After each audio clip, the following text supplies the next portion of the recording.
அஸ்ஸலாமு அலைக்கும் வரஹ்மத்துல்லாஹி வபரகாத்துஹு. அல்ஹம்துலில்லாஹ் அல்ஹம்துலில்லாஹி ரப்பில் ஆலமீன். அஸ்ஸலாத்து வஸ்ஸலாமு அலா சய்யிதினா முஹம்மதின் வ அலா ஆலி சய்யிதினா முஹம்மதின் வ பாரிக் வஸல்லிம் அலைஹி. ஒரு நண்பர் கமெண்ட்ல கணவன் மனைவி சண்டையை பத்தி கூறுன்னு கேட்டிருந்தாங்க. ஏற்கனவே நம்ம அதுக்கு ஷார்ட் வீடியோ போட்டிருக்கோம். இன்ஷா அல்லாஹ் அதை கொஞ்சம் விரிவா பார்ப்போம். மனைவி என்பவர் யாருன்னு சொன்னா நம்மள பாதி தான் நம்ம மனைவிக்கு முக்கியத்துவம் தர்றோம். அடுத்தவங்களுக்கு நம்ம போய் வேலை செய்யறோம், அந்த வேலை செய்யற முதலாளிக்கு நம்ம கும்பிடு போடுறோம், அவருக்கு மரியாதை தரோம். ஆனா கூடவே இருக்க மனைவியோட அந்தஸ்து நமக்கு தெரியது இல்ல. சைத்தான் மனைவியை பிரிக்கிற சைத்தான் அளவு கடந்து சந்தோஷப்படுறானா. சைத்தான் கடல்ல சிம்மாசனத்தை அமைச்சிட்டு தன்னுடைய படையெல்லாம் கூப்பிட்டு கேட்பானா, தினமும் சாயங்காலம் இன்னைக்கு யாரப்பா வெடிக்கிறத கேட்பான். ஒவ்வொருத்தரும் வந்து நான் அண்ணன் தம்பி வெடிக்கிறேன், நான் இவனை இப்படி விபத்துக்குள்ளாக்கினேன், இவன் தொழுகையில கெடுத்துட்டேன், இவன் ஹஜ்ஜை ஃபாலோ ஆகிட்டேன் அப்படின்னு சொல்லுவான்.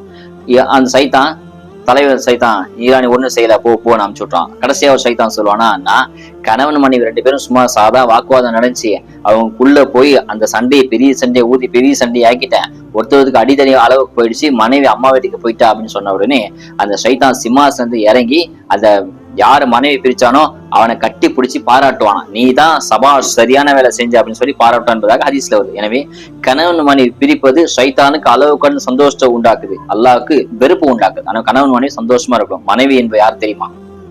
பொதுவாகவே நம்ம பார்ப்போம், வீட்டுல மனைவி நமக்கு வாரம் ஒரு நாள் ஞாயிற்றுக்கிழமை லீவு கிடைக்குது. அந்த லீவு இல்லைன்னா நம்ம எப்படி ஒண்ணுமே நம்ம வாழ்க்கையே சூனியம் பச்ச மாதிரி, லீவு தரல, இந்த வாரம் லீவ் கிடைக்கலையே, நம்ம ரொம்ப கஷ்டமாயிடுச்சு அப்படின்னு சொல்லி நம்ம அழுது புலம்புறோம். ஆனா மனைவிக்கு வாழ்நாள லீவே கிடையாது. அவ 24 hours மனைவி வேலை செஞ்சுட்டே தான் இருக்கிறா.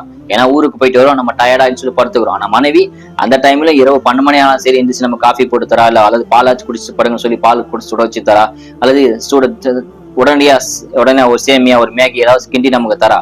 அந்த அளவுக்கு மனைவி டயர்டா தான் வேலை செய்யறா. மனைவி என்பவள் உதாரணமா ஒரு சமையக்காரி வச்சு ஒரு சமையக்காரி வீட்டுல வைக்கணும்னு சொன்னா மாசம் அந்த சமையக்காரிக்கு ஒரு 1000 ரூபாய் தருவீங்க. 30 வருஷம் கணவன் மனைவியா நீங்க பல ஆண்டு காலம் வாழணும், நல்லா தோப்பி செய்யணும். உதாரணம் நீங்க 30 வருஷம் கணவன் மனைவியா வாழணும்னு வச்சீங்களா, ஒரு சமையக்காரிக்கு நீங்க மாசம் 1000 ரூபாய் தந்தீங்க சொன்னா 30 வருஷத்துல அந்த சமையக்காரிக்கு நீங்க 3,60,000 ரூபாய் கொடுக்குறீங்க. அதே மாதிரி மனைவி என்பவள் ஒரு நமக்கு வீட்டு வாட்ச்மேனாவா இருக்கிறா. ஒரு வாட்ச்மேனுக்கு சாதாரண நீங்க 1,500 ரூபாய் தந்தீங்கன்னு சொன்னா 30 வருஷத்துக்கு அந்த வாட்ச்மேனுக்கு நீங்க 5,40,000 கொடுக்குறீங்க.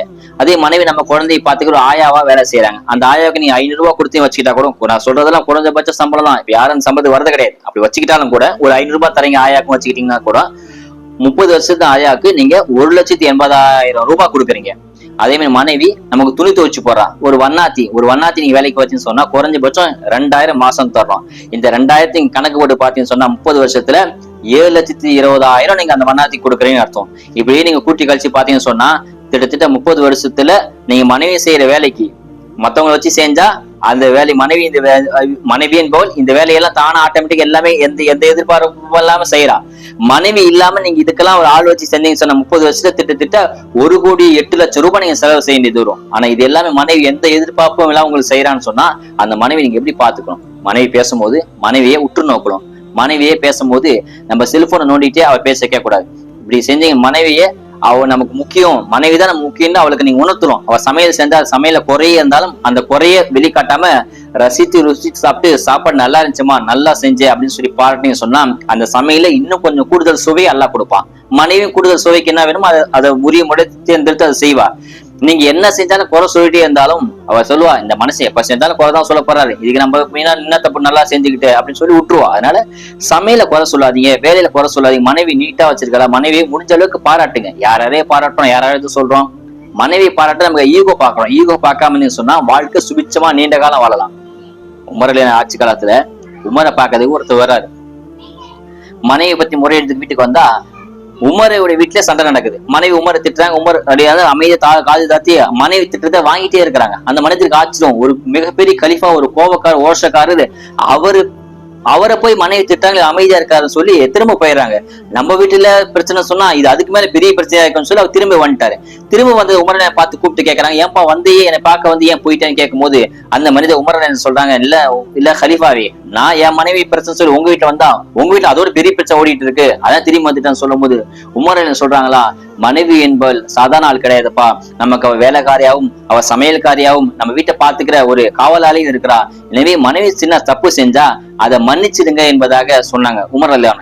எனவே என் மனைவி என்னை திட்டினா நான் அதை மன்னிச்சிடுவேன். ஏன்னா அவ வேலைக்காரியா இருக்கிறா, காவலாளியா இருக்கிறா, நம்ம பாதுகாவலா இருக்கிறா. எனவே அவ செஞ்ச தப்ப நான் மன்னிச்சிருவேன்னு சொல்ல அந்த நபர் நானும் என் மனைவி தப்ப மன்னிச்சிட்டேன்னு சொல்லி திரும்ப வீட்டுக்கு போய் சந்தோஷமா வந்தா என்பதாக வரலாறு பதிவு செய்யறாங்க. ஆக மனைவி செய்யற தவற மன்னிச்சிருங்க. ஸல்லல்லாஹு அலைஹி வஸல்லம் சொல்றாங்க, உங்க மனைவி உங்கள்ட்ட பிடிக்காத ஏதாவது செஞ்சேன்னு சொன்னா அவ பிடிச்சது செஞ்சுப்பா. பாத்தீங்களா, உங்களுக்கு பல வருஷம் வாழ்ந்திருப்பீங்க, வாழும் போது ஏதாவது பிடிக்காத செஞ்சிருந்தா அவ பிடிச்சதை செஞ்சிருப்பா. பாத்தீங்களா, அதை கொண்டு இதை பொருந்திக்க என்பதாக ஸல்லல்லாஹு சொல்றாங்க. இது வாழ்க்கை தத்துவம். எனவே மனைவியை போற்றுங்க, மனைவி கிட்ட அன்பா பேசுங்க, மனைவி சமையலை பாராட்டுங்க, மனைவி அழக புகழுங்க. எப்பயும் மனைவி நம்ம அழகை வர்ணிக்க மாட்டாரா என்பதை மனைவி இயங்குவா. எனவே மனைவி அப்பப்ப அழகா இருக்கிற, நீ நல்லா இருக்கிறமா, பார்க்க நல்லா இருக்கிற, யார்கிட்ட இது சொல்றேன், மனைவி கிட்ட ஐ லவ் யூ சொல்றது யோசிப்போம். மனைவி ஐ லவ் யூ சொல்றது ஹராம் கிடையாது, அது ஹலால். மனைவி கிட்ட பேசுறது ஹலால். மனைவி கிட்ட ஒரு கவலம் ஆசையா உணவு ஊட்டி வருது ஹலால், ஒரு சதகா. இன்னும் சொல்ல போனா மனைவி வாயில ஒரு கவலம் உணவு எடுத்து வைக்கிறது தர்மம் என்பதாக ஸல்லல்லாஹு சொல்லி காட்டாங்க. ஆக கணவன் மனைவி ஒற்றுமையா வாழுங்க. அல்லாஹ் தௌஃபீக் செய்வானாக. அஸ்ஸலாமு அலைக்கும் வரஹ்மத்துல்லாஹி வபரகாத்துஹு.